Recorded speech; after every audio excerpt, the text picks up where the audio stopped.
Mr. Robinson? Yes.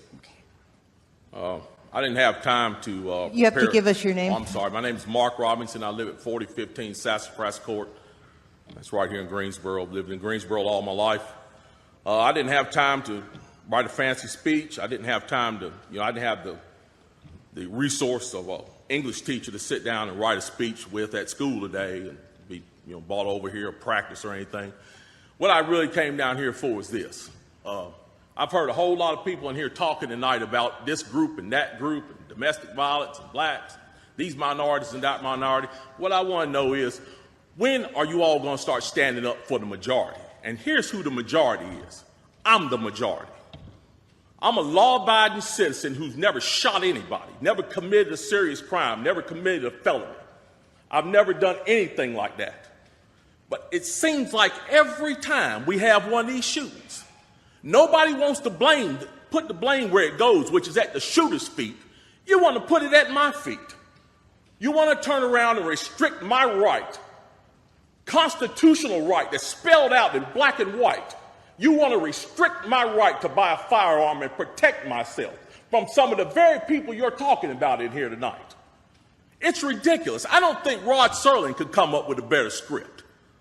It does not make any sense. The law-abiding citizens of this community and many communities around this country, we're the first ones taxed and the last ones considered and the first ones punished when things like this happens, because our rights are the ones that are being taken away.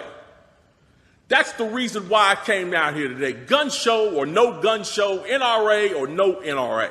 I'm here to stand up for the law-abiding citizens of this community, because I'm going to tell you what's going to happen.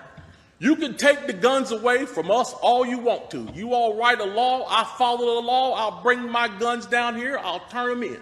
But here's what's going to happen. The Crips and the Bloods on the other side of town, they're not going to turn their guns in. They're going to hold on to them. And what's going to happen when you have to send the police down there to go take them? The police can barely enforce the law as it is. As what I see, we demonize the police, criminalize and vilify the police, and we make the criminals into victims. And we're talking about restricting guns? How are you going to do that? How are you going to do that when the police department's already hamstrung? You're not going to be able to go down here and take these guns from these criminals. So the criminals are going to hold on to their guns. They're still going to have them. They're still going to break in my house, and they're still going to shoot me with them. And guess who's going to be the one that suffers?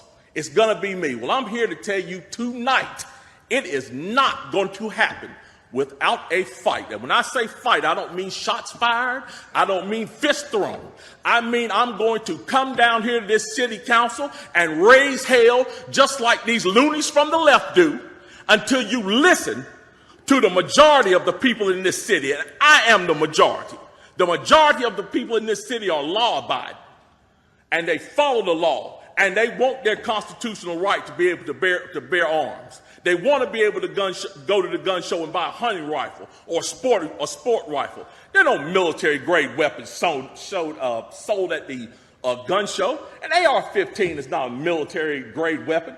Anybody that would go into combat with an AR-15 is a fool. It's a semi-automatic .22 rifle. You'd be killed in 15 minutes in combat with that thing.